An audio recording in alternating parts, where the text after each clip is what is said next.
E aí, galera? Aqui é o Cidadão X. Pô, galera, e o Adélio Bispo? Lembra dele? O cara da facada lá no Bolsonaro?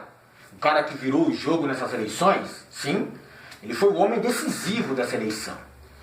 Você não lembra dele, talvez, né, se eu não tocar nesse assunto, porque ninguém mais fala disso. É como se o assunto não tivesse existido. Não é que não venha ao caso falar do Adélio hoje, é que não querem que venha ao caso. Eles não colocam mais esse tema em evidência. A melhor maneira de você esquecer um assunto que pode desenrolar de uma maneira negativa para você é você não tocar nele. Se você não falar, é como se não tivesse existido, não tivesse acontecido.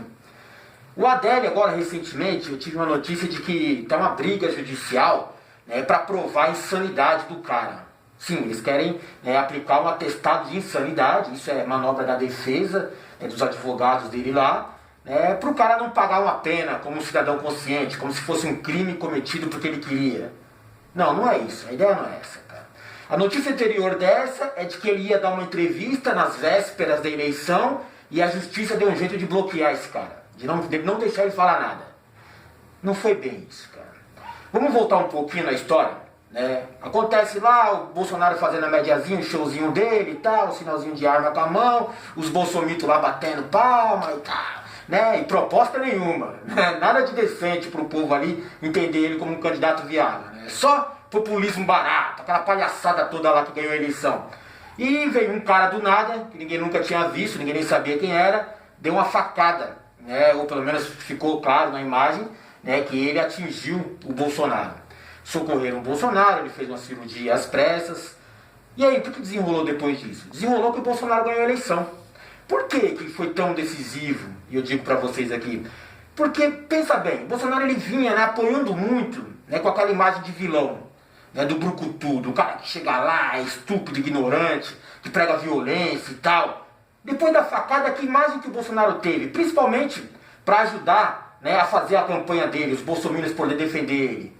Não, de repente ele virou vítima da violência. Ele que era o agressor, o vilão, virou um coitadinho. O cara que merece lá uma atenção especial. Até os adversários do Bolsonaro maneiraram nos ataques. Tava abalando um pouco ali a campanha dele, que não tinha proposta nenhuma, e de repente, nossa, vítima de violência e tal. Ficou até com aquela imagem de que, olha, ele foi ameaçar o sistema contra-atacou. Ameaçou a vida dele. E já começaram a comparar ele com outros heróis e tal, com Marte e tudo. Deu certo, cara, deu certo, funcionou.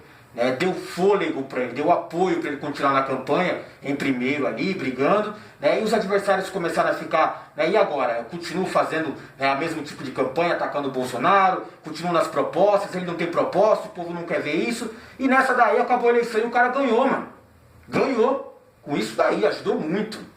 O que aconteceu na situação ali? Eu já destaquei para vocês em outros vídeos alguns detalhes curiosos sobre o assunto, que foi a questão da facada. Levantaram uma conspiração em torno de algumas imagens a respeito da cirurgia, se era fake ou não, se tinha uma conspiração de simular o evento ou não. Depois, a gente ficou sabendo que o Bolsonaro já tinha procurado assistência médica dias antes. Mostrei no vídeo para vocês aí uma reportagem, que ele tinha passado mal, procurou um hospital e tal para fazer exames. Tinha notícias de que ele estava indo em cultos evangélicos fazer o populismo dele, campanha dentro de igreja, e uma pastora, em uma situação ou outra qualquer lá, estava orando com a mão no local da enfermidade do Bolsonaro, e era bem na região afetada pela facada. A gente tem notícia de que não é difícil simular um evento como aquele, porque foi tudo muito rápido, ele toma a facada ali, e de repente ele sai correndo dali, já vai para a mesa de cirurgia. A cirurgia, e o cara que está cuidando dele, desde então, não sei hoje, hoje ele está no hospital particular super bem pago, com o nosso dinheiro, mas até então ele foi acompanhado por um oncologista, o maior especialista ali de Minas ou do Brasil, ou um deles. E o oncologista é o cara que cuida de câncer. Não é meio suspeito? Ali é só um trauma. Então vamos colocar um oncologista ali, por um acaso, o melhor do Brasil. E aí recuperaram o cara e tal.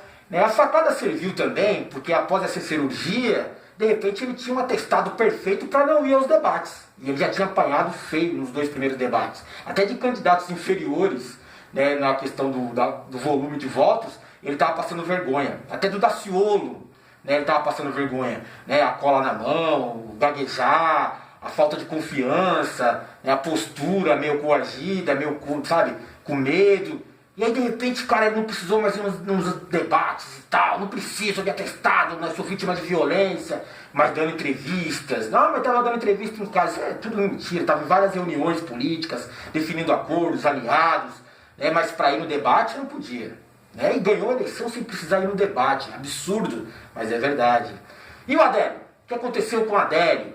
O Adélio foi pego ali rapidamente, né, identificaram a faca, não sei como, no meio daquele tumulto. Se a faca não foi encontrada com o Adélio, foi encontrada muito de maneira suspeita em outro local, mas identificaram que era aquela faca, porque tinha sinais, né, de sangue do Bolsonaro nela lá.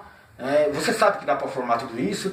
O Adélio foi preso, recolhido lá pela Polícia Federal, é um crime contra um candidato, aquele tumulto, ninguém sabe do cara, esconderam o cara da mídia, né, ninguém sabia o que estava acontecendo a respeito, até aparecerem os tais advogados do diabo, né, para falar que assumiam a defesa do cara. Nesse meio tempo, né, essa questão da false flag ficou um pouco em evidência, porque rapidamente a galera que apoiava o Bolsonaro, que estava ali na campanha dele ali, acusou o outro lado, o seu adversário, no caso era o PT, os comunistas, a esquerda do Brasil, de terem planejado esse atentado contra o herói que ia salvar a nação. Né, e um monte de dedo apontado, várias declarações, afirmações, já estava tudo certo, que eles já tinham descoberto a verdade e tal. Né, e começaram a levantar algumas fake news, que o cara tinha se encontrado com a Manuela Dávila e outros deputados de esquerda, que tinha tudo sido planejado, né, e a única prova que eu sei de que ele encontrou mesmo com um deputado, né, de ideologia, teoricamente de esquerda, foi de 5 anos atrás, e a menos que ele tivesse planejado esse atentado 5 anos atrás, muito antes do Bolsonaro ter pensado em ser presidente, né, pra mim não faz sentido, mas fake news aqui tem um monte, principalmente nesses canais manipuladores aqui do YouTube. Né? Mas vamos desenrolar essa ideia. O Adélio, com seus advogados, ficou lá restrito, defende, não defende, qual que é a manobra estratégica da defesa. Vamos alegar que o cara é louco. Né? O cara é louco, o cara não pode dar entrevista. Sim, queriam conceder uma entrevista, né, para o cara lá, para ele explicar o que aconteceu. Ele deu alguns depoimentos desencontrados, ninguém sabe o conteúdo exato desses depoimentos. Né? Deu um primeiro depoimento sem a presença do advogado, depois ninguém sabe o que ele falou, aí precisaram refazer esse depoimento com os advogados, tentaram pegar um terceiro depoimento dele sem o advogado, virou uma confusão, porque alguém queria saber a verdade, a Polícia Federal queria saber a verdade, e estava se aproximando ali de quem ordenou esse ataque. Porque o perfil psicológico do Adélio é curioso, né, cara? É um cara estável, um cara que pode ser comparado a um maluco e tal, mas não é anormal e não é incomum nesse mundo de conspirações, e olha que faz tempo que eu estou pesquisando sobre isso, né, alguns projetos de lavagem cerebral que exploram esse tipo de fragilidade nas pessoas. Você pega uma pessoa predisposta, né, a se tornar um Marte, a cometer algum ato extremo, né, e trabalha a mente dela. Trabalha, ou vai lá e faz isso. Tipo aquela imagem do diabinho por trás da menina, ou vai lá, eu duvido você dar uma facada nele, ou vai lá que você vai salvar o Brasil, vai lá e faz isso. Depois a gente segura pra você, a gente vai te dar o suporte, vamos apoiar você na sua atenção, vamos ajudar e tal. E se você trabalhar bem a mente de uma pessoa fraca, ela vai fazer. Você pode não acreditar porque você talvez não seja tão fraco a ser influenciado desse jeito. Mas uma pessoa na condição desse cara aí pode ser que tenha sido. Não é uma coisa incomum, né? E você vê vários casos famosos lá nos Estados Unidos, por exemplo, ou na Europa, de gente que foi influenciada por um terceiro, que até hoje é oculto, e cometeu atos extremos. Foi lá e, matou, se explodiu, cometeu um atentado terrorista, porque alguém fez ele pensar que aquilo era o certo a fazer. E depois, cara, ou ele morre, ou, por exemplo, ele é desacreditado. E aí entra aquela questão da estratégia de defesa, dos advogados do diabo dele, que ninguém sabe quem patrocina. Mas, por um detalhe curioso, recentemente um dos advogados deixou escapar que eles são ligados a uma igreja evangélica. E você sabe que candidato que ganhou a eleição que é muito ligado a igrejas evangélicas, que podem muito trabalhar essa questão de lavagem cerebral, de conspiração, uma estratégia da false flag nesse nível, para ganhar o poder de um país, não é nada assim anormal, não. Não é nada assim bizarro, é algo até comum. Né? Se eles achassem que ia funcionar e como funcionou, fariam com certeza.